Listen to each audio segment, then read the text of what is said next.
শেষ হয়ে যেতেছে নাকি কর্মসূচি? গাছ কেটে দেওয়া হয়েছে, কিন্তু এখনো কাজের কোনো আরম্ভ 25 সালে মিনিমাম 27 জন মারা গেছে।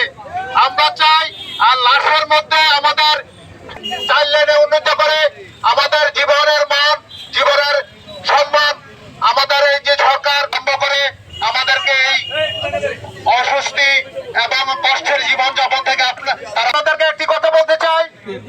আমাদের এই ময়নামতি পৌরসভা পর্যন্ত এই 25 সালে মিনিমাম 27 জন লোক মারা গেছে, 87 জন, কিন্তু গত 3 বছরে 87 জন। গত পরশুদিন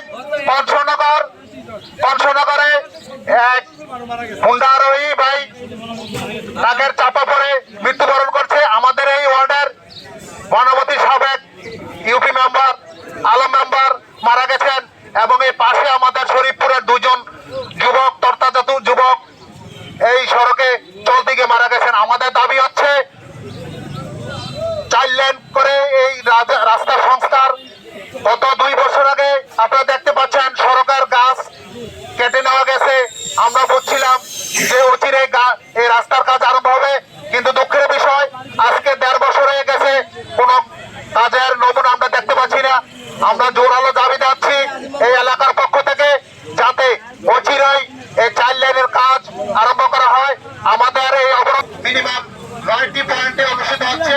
আমরা যারা যাত্রী আছেন সাময়িক অসুবিধার জন্য আমরা দুঃখ প্রকাশ করছি।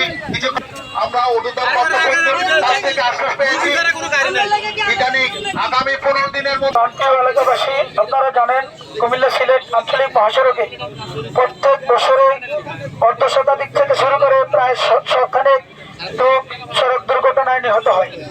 সেজন্য আমরা এলাকাবাসী সচেতন মহল আজকে অবস্থান কর্মসূচি এবং বিক্ষোভ সমাবেশের আয়োজন করি। আমরা সরকারের কাছে আবেদন জানাই, সরকার যেন আমাদের এই কুমিল্লা সিলেট আঞ্চলিক মহাসড়ককে 4 লেনে উন্নীতকরণ করে দেয়, এবং এই রোডে দূরপাল্লার যে গাড়িগুলো আছে তাদের মধ্যে অনেক গাড়ি ফিটনেসবিহীন, চালকদের লাইসেন্স নেই, এবং তারা বেপরোয়াভাবে গাড়ি চালানোর কারণে আমাদের এই সড়কে অহরহ দুর্ঘটনা হচ্ছে, যানজট তৈরি হচ্ছে। সেজন্য আমরা আজকের এই অবস্থান কর্মসূচি, বিক্ষোভ কর্মসূচি থেকে ঘোষণা দিতে চাই, সরকার যেন আমাদের এই কুমিল্লা সিলেট মহাসড়ককে 4 লেনে উন্নীতকরণ করে দেয়। ঠিক কিনা সবাই আছে? আমরা নিরাপদ সড়ক চাই, আমরা সড়কের মধ্যে আর মরতে চাই না। আমরা আমাদের এই সড়কে আমাদের অনেক আপনজনকে হারিয়েছি। আমরা আধা ঘন্টা রাস্তার সমস্যার কারণে গাড়ি চলতে পারে না, রাস্তা খুব খারাপ, অ্যাক্সিডেন্ট হয় প্রত্যেক দিন।